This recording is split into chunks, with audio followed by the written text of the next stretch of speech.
नमस्कार दोस्तों। आज की कहानी आंध्र प्रदेश के प्रकाशम जिले की है।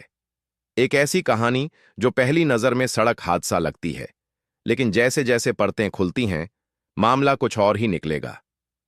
17 मई की दरमियानी रात पाड़ू गांव रोड पर अचानक लोगों की नजर एक महिला की अस्त व्यस्त लाश पर पड़ी।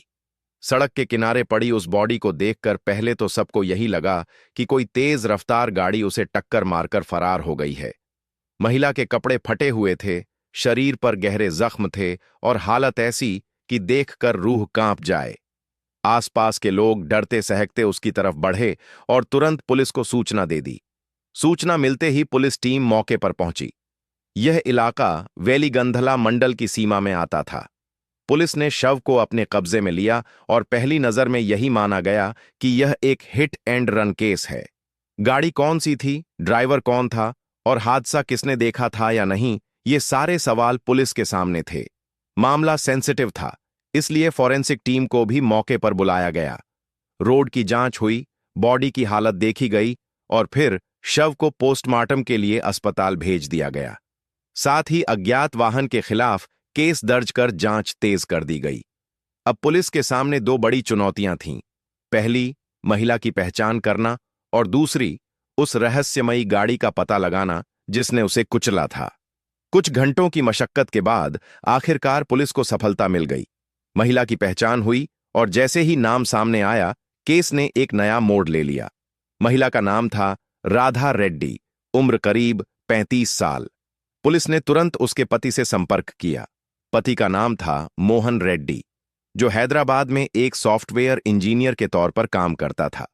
जब पुलिस ने मोहन रेड्डी को फोन कर बताया कि उसकी पत्नी की लाश प्रकाशम जिले के पाड़ू गांव रोड पर मिली है और मामला सड़क दुर्घटना जैसा लग रहा है, तो वह पूरी तरह शॉक में चला गया। उसके पैरों तले जमीन खिसक गई।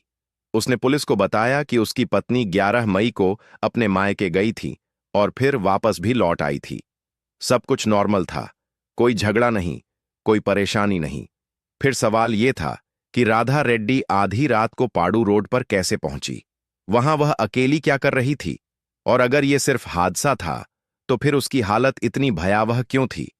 यहीं से यह केस सिर्फ एक एक्सीडेंट स्टोरी नहीं रहा, बल्कि एक सस्पेंस थ्रिलर में बदलने लगा। पुलिस के दिमाग में भी अब शक की घंटी बज चुकी थी। क्या वाकई यह हिट एंड रन था, या फिर किसी ने इसे एक्सीडेंट का रूप देने की कोशिश की थी? पोस्टमार्टम रिपोर्ट क्या राज खोलने वाली थी? और राधा रेड्डी की उस रात की आखिरी मूवमेंट्स क्या थीं? अपनी पत्नी की मौत की खबर सुनकर मोहन रेड्डी पूरी तरह टूट चुका था। वह बार बार यही पूछ रहा था कि आखिर राधा के साथ ऐसा किसने किया और क्यों किया। इधर पुलिस इस मामले की जांच कई अलग अलग पहलुओं से कर रही थी। सिर्फ पति से पूछताछ करना काफी नहीं था। पुलिस को हर उस एंगल को देखना था जिससे यह साफ हो सके कि राधा रेड्डी की मौत आखिर किन हालात में हुई। इस कथित हादसे को अब तक 12 दिन बीत चुके थे, लेकिन कोई ठोस सुराग हाथ नहीं लगा था। इसी बीच पोस्टमार्टम रिपोर्ट आ गई और जैसे ही रिपोर्ट पुलिस के सामने आई, सबके होश उड़ गए। अब तक जो केस एक साधारण हिट एंड रन लग रहा था, वह एक झटके में पूरी तरह पलट चुका था। डॉक्टरों की रिपोर्ट ने साफ साफ बता दिया कि यह सड़क दुर्घटना नहीं थी, बल्कि एक सोची समझी हत्या थी। राधा की मौत गला दबाने की वजह से हुई थी। किसी ने बड़ी बेरहमी से उसका मर्डर किया और फिर उसकी लाश को सड़क पर इस तरह फेंक दिया ताकि सबको लगे कि यह एक एक्सीडेंट है। हत्यारे ने पूरे प्लान के साथ केस को भटकाने की कोशिश की थी। अब पुलिस के लिए यह केस एक्सीडेंट नहीं रहा, बल्कि एक हाई प्रोफाइल मर्डर मिस्ट्री बन चुका था। बिना ज्यादा शोर मचाए पुलिस ने अपनी जांच की दिशा बदल दी। पहले जो टीम गाड़ी और ड्राइवर की तलाश में लगी थी, अब उसका फोकस सीधे कातिल पर आ गया। जांच आगे बढ़ी तो पुलिस ने राधा के मायके वालों से भी विस्तार से बातचीत की। इसी दौरान एक ऐसा नाम सामने आया जिसने पूरे केस में नया ट्विस्ट ला दिया।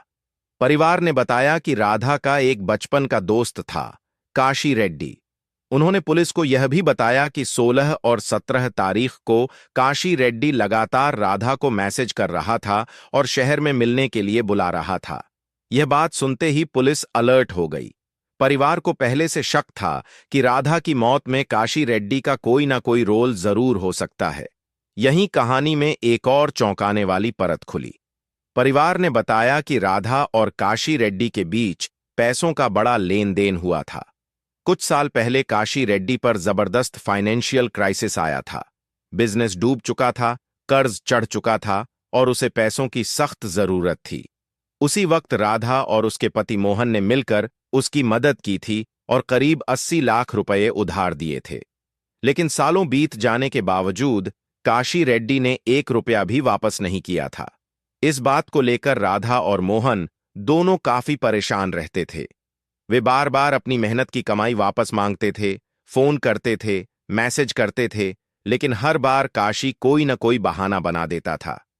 पुलिस जांच में यह भी सामने आया कि राधा को फोन करके वैलीगंधला मंडल के एक बस स्टॉप पर मिलने के लिए बुलाया गया था। मैसेज में लिखा था कि उधार दिए गए पैसों की एक किश्त वापस की जाएगी। यही बात पुलिस के लिए रेड अलर्ट थी, क्योंकि बार बार बुलाना, पैसों का एंगल और वही इलाका जहां लाश मिली थी, सब कुछ एक ही लाइन में कनेक्ट हो रहा था। काशी रेड्डी पर शक और गहरा गया। पुलिस ने बिना देरी किए काशी रेड्डी को हिरासत में लिया और उससे सख्ती से पूछताछ शुरू की। लेकिन काशी की बातें पुलिस की उम्मीद से बिल्कुल उलट निकलीं। उसने साफ कहा कि उसका राधा रेड्डी से हाल के दिनों में कोई कांटेक्ट नहीं था। न उसने कोई मैसेज किया था, न कोई कॉल। उसने यह भी कहा कि वह उस जगह कभी गया ही नहीं जहां राधा की लाश मिली थी। पुलिस ने उसकी हर बात को टेक्निकल तरीके से वेरीफाई किया। Call details, location data, phone record, सब कुछ चेक किया गया। और चौंकाने वाली बात यह थी कि काशी सच बोल रहा था। राधा की हत्या में उसका कोई रोल नहीं था। अब पुलिस के सामने सबसे बड़ा सवाल खड़ा हो चुका था। अगर काशी कातिल नहीं है, तो फिर राधा को काशी के नाम से मैसेज कौन कर रहा था और उसे बस स्टॉप पर मिलने के लिए किसने बुलाया था? इसके बाद पुलिस ने राधा के मोबाइल की कॉल डिटेल रिकॉर्ड और मैसेज लॉग्स निकालवाए। जो सामने आया, उसने केस को और भी ज्यादा रहस्यमय बना दिया। राधा को काशी रेड्डी के नाम से कई मैसेज आए थे, लेकिन ये सारे मैसेज अलग अलग मोबाइल नंबरों से भेजे गए थे। यानी हर बार नया सिम कार्ड, नया नंबर। यह बात पुलिस को सीधे इस नतीजे पर ले गई कि कोई तीसरा व्यक्ति जानबूझकर काशी के नाम का इस्तेमाल कर रहा था ताकि शक उसी पर जाए। मतलब साफ था, यह कोई रैंडम क्राइम नहीं, बल्कि एक पूरी तरह प्लान्ड मर्डर था।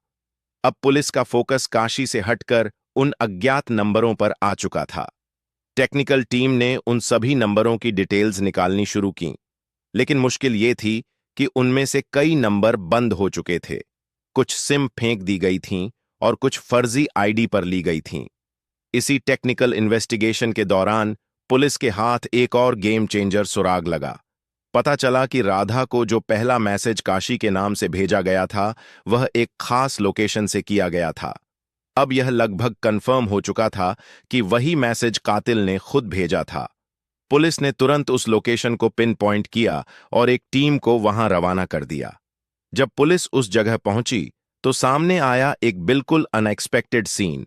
सड़क किनारे एक छोटा सा ठेला था और वहां एक आदमी गन्ने का जूस बेच रहा था। जांच में पता चला कि कातिल ने उसी जूस विक्रेता के मोबाइल फोन का इस्तेमाल करके राधा रेड्डी को मैसेज भेजा था। पुलिस ने तुरंत उस जूस विक्रेता को हिरासत में लिया और उससे पूछताछ शुरू की। जब उससे पूछा गया कि 17 तारीख की दोपहर या शाम को उसके फोन से किसने मैसेज भेजा था और क्या उसने अपना फोन किसी अजनबी को दिया था, तो पहले तो वह घबरा गया। लेकिन फिर उसने एक बेहद अहम जानकारी दी। उसने बताया कि उस दिन दोपहर में एक अजनबी उसकी दुकान पर आया था। वह देखने में नॉर्मल सा आदमी था। उसने कहा था कि उसका मोबाइल फोन खराब हो गया है और उसे किसी से बहुत जरूरी बात करनी है। इसलिए उसने कुछ देर के लिए जूस विक्रेता का फोन मांगा। जूस विक्रेता ने इंसानियत के नाते अपना फोन उसे दे दिया। और वही एक छोटी सी मदद अब इस मर्डर मिस्ट्री की सबसे बड़ी कड़ी बन चुकी थी। थोड़ी देर बाद उस अजनबी ने फोन वापस कर दिया और चुपचाप वहां से चला गया। जूस विक्रेता ने पुलिस को बताया कि उसे उस आदमी के बारे में और कुछ भी याद नहीं है। न नाम, न पता, न कोई खास पहचान। बस इतना ही कि वह आदमी बिल्कुल अजनबी था। जांच में एक और चौंकाने वाली बात सामने आई। पुलिस को टेक्निकल इनपुट से पता चला कि उस व्यक्ति ने जूस विक्रेता के मोबाइल में अपना सिम कार्ड डालकर राधा रेड्डी को मैसेज भेजा था। यानी उसने जानबूझकर अपना नंबर छिपाने के लिए ऐसा किया था।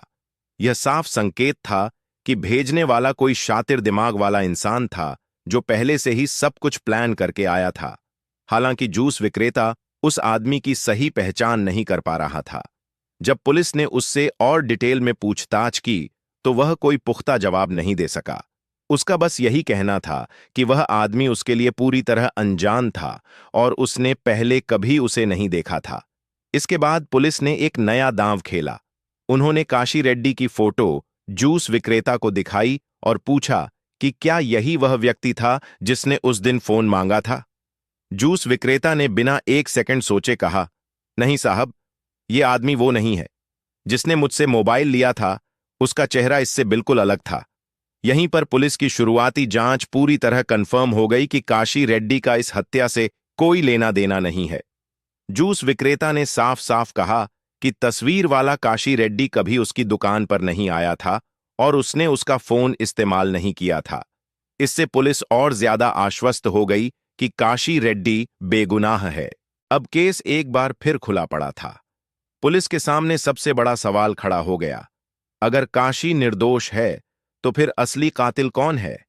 इसके बाद पुलिस ने राधा रेड्डी के सभी करीबी लोगों की लिस्ट तैयार करनी शुरू कर दी। रिश्तेदार, दोस्त, ऑफिस के लोग, पड़ोसी, जो भी उसकी लाइफ से जुड़ा हुआ था, सबकी तस्वीरें इकट्ठा की गईं।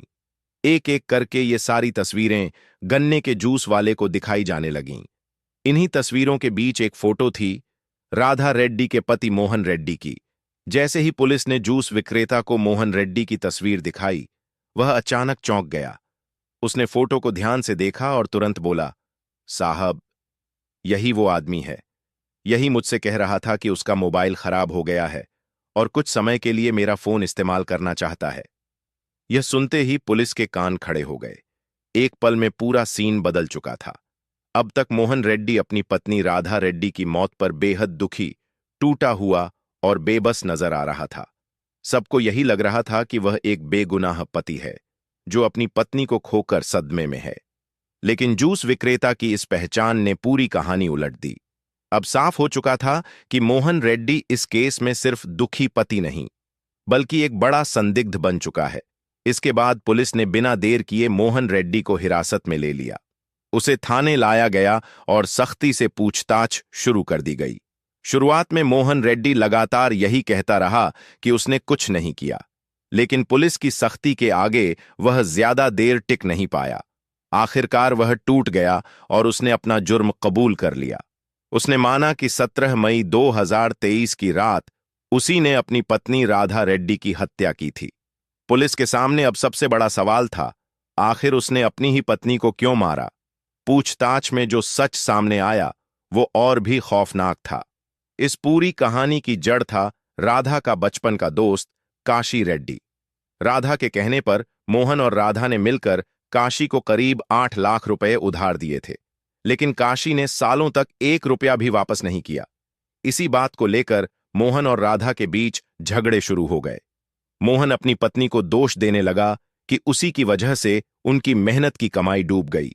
धीरे धीरे मोहन को शक होने लगा कि राधा और काशी के बीच कुछ गलत चल रहा है। यही शक, गुस्सा और पैसों का तनाव मिलकर उसके दिमाग में एक खतरनाक प्लान बन गया। उसने तय कर लिया कि वह राधा को मार देगा और इल्जाम काशी पर डाल देगा। 11 मई को उसने राधा और बच्चों को गांव भेज दिया। फिर अलग अलग सिम कार्ड से खुद को काशी बताकर राधा को मैसेज करने लगा। उसने पैसे लौटाने का लालच देकर उसे पामरू बस स्टैंड पर बुलाया। पहला मैसेज उसने एक जूस वाले का फोन लेकर भेजा था। राधा को बिल्कुल अंदाजा नहीं था कि ये सारे मैसेज उसके अपने पति भेज रहा है। 17 मई की रात जब राधा बस स्टैंड पर पहुंची, मोहन भी वहां आ गया। उसने नाटक किया कि काशी कहीं नजर नहीं आ रहा और कहा कि चलो मैं तुम्हें घर छोड़ देता हूं। रास्ते में वह उसे एक सुनसान जगह ले गया और वहीं उसका गला घोंटकर हत्या कर दी। इसके बाद उसने राधा की लाश पाड़ू गांव रोड पर फेंक दी और अपनी कार से कई बार कुचल दिया ताकि मामला सड़क हादसा लगे। शुरुआत में पुलिस भी धोखे में आ गई, लेकिन पोस्टमार्टम रिपोर्ट ने सारा सच खोल दिया। एक एक सुराग जोड़ते हुए पुलिस मोहन तक पहुंच गई और आखिरकार उसे गिरफ्तार कर जेल भेज दिया गया। जिसे सब एक दुखी पति समझ रहे थे, वही असल में अपनी पत्नी का कातिल निकला। यह केस साबित करता है कि शक, गुस्सा और लालच इंसान को कितना अंधा बना सकते हैं। मोहन चाहता तो कानूनी रास्ता अपना सकता था, लेकिन उसने अपराध का रास्ता चुना और उसी ने उसकी पूरी जिंदगी बर्बाद कर दी। दोस्तों, यह था क्राइम डायरीज का एक और खौफनाक अध्याय। अगर आपको हमारी मेहनत पसंद आई है तो कृपया इस वीडियो को लाइक और शेयर करें। अगर आपने क्राइम डायरीज चैनल को अभी तक सब्सक्राइब नहीं किया है तो कृपया जल्दी से चैनल को सब्सक्राइब कर लें। हमारी नवीनतम वीडियो की अपडेट के लिए बेल आइकॉन दबाएं और नोटिफिकेशन भी ऑन करें। क्राइम की दुनिया से जुड़ी ऐसी ही सच्ची कहानियों के लिए हमारे साथ जुड़े रहें। धन्यवाद।